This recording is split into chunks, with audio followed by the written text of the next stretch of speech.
Back news ఓవైపు పోలీసుల ఆంక్షలు మరోవైపు అక్రమ కేసులు ఎన్ని నిర్బంధాలు చేసినా మత్స్యకారులు పోరాటాన్ని ఆపడం లేదు. తమ డిమాండ్లు నెరవేర్చే వరకు ఉద్యమం చేస్తూనే ఉంటాము అంటున్నారు. ఏకంగా రాష్ట్ర హోంమంత్రిపైనే మండిపడుతున్నారు. ఎన్నికలప్పుడు ఇచ్చిన హామీ మరిచిపోయారా అంటూ నిలదీస్తున్నారు. మత్స్యకారుల ఆందోళనతో ఏకంగా కలెక్టర్ ఎస్పీనే దిగివచ్చారు. నక్కపల్లి జిల్లా పాయికరావుపేట నియోజకవర్గం నక్కపల్లి మండలం రాజయ్యపేటలో బల్క్ డ్రగ్ పార్క్ వ్యతిరేకంగా మత్స్యకారులు ఆందోళన నెల రోజులుగా కొనసాగుతూనే ఉంది.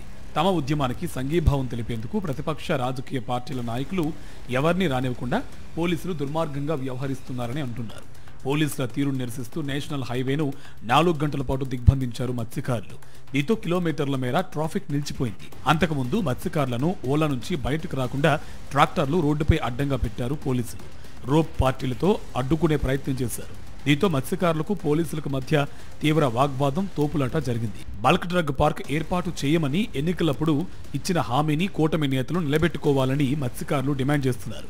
ఇచ్చిన హామీని కూటమి నేతలు తొంగలో తొక్కడమే కాకుండా తాము ఉద్యమాన్ని ఉక్కుపాదంతో అణిచివేసే ప్రయత్నం చేస్తున్నారని మత్స్యకారులు మండిపడుతున్నారు. వెంటనే ప్రభుత్వం స్పందించాలి అని చెప్పి కడుపు మండి ఆవేదనతో జాతీయ రహదారిని దిగ్బంధం చేయడం జరిగింది. ఇప్పటికైనా సరే రాష్ట్ర ప్రభుత్వం స్పందించాలి, హోంమంత్రి గారు స్పందించాలి.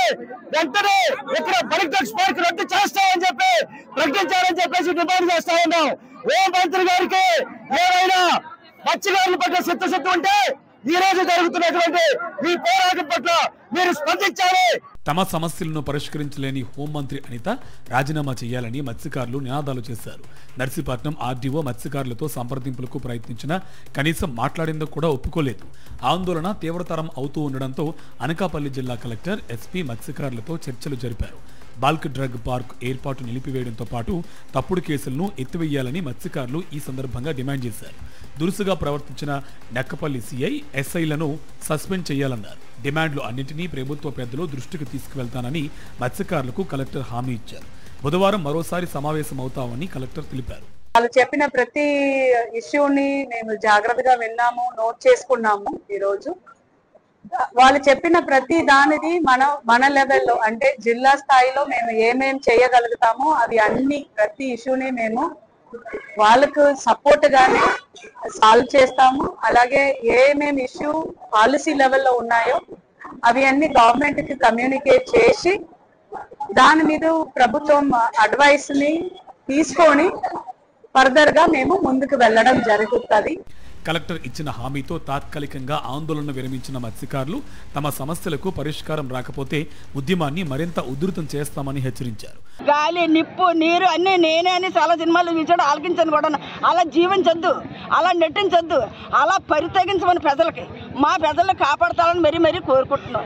అలాగ అనితమ్మ మా ఊరు ఆడపిల్ల, మీకు అందరికీ నమస్కారం. మా పిల్లలు కాపాడండి. కానీ యమధర్మరాజులాగా చిత్రకుప్పుడులాగా యములలాగా పరిపాలన చేయకండి. మీరు చేస్తే బ్రహ్మ విష్ణు మహేశ్వర్లో పరిపాలన చేయండి. లేకపోతే మా వాళ్ళు మా మెచ్చగారు వదలతో 100కు 100 పాళ్ళు మాత్రం మా వాళ్ళు ఎవరికి అన్యాయం చేయరు. అందరి కింద బతుకుతారు. కానీ మా వాళ్ళు ఉసురు మాత్రం వదలదు. ఇలా చేసే బదులు వీళ్ళందరినీ ఒకసారి చంపేసి మీరు 350 బతకాలన్నా 120 సంవత్సరాలు బతకాలన్నా 7 జనమాలు మా వాళ్ళు ఉసురు మాత్రం ఊరికినే పోదు. మరోవైపు మత్స్యకారులు చేస్తున్న ఉద్యమానికి వైఎస్ఆర్సీపీ మొదటి నుంచి అండగా నిలబడుతుంది. ఇటీవల నర్సీపట్నం మెడికల్ కాలేజీ పర్యటనకు వచ్చిన మాజీ ముఖ్యమంత్రి వైఎస్ జగన్ను కలిసిన మత్స్యకారులు తమ సమస్యను వివరించారు. ప్రజా అభిప్రాయ సేకరణకు అనుగుణంగా బల్క్ డ్రగ్ పార్క్ నిర్మాణాన్ని చేపట్టాలని ప్రభుత్వాన్ని వైఎస్ జగన్ డిమాండ్ చేశారు.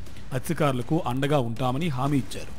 ఎన్నికలకు ముందు బల్క్ డ్రగ్ పార్క్ ఏర్పాటు చేయమని చెప్పి తమతో ఓట్లు వేయించుకున్న కూటమి నేతలు ఎన్నికల తర్వాత మాట మార్చడంపై మత్స్యకారులు తీవ్రస్థాయిలో మండిపడుతున్నారు.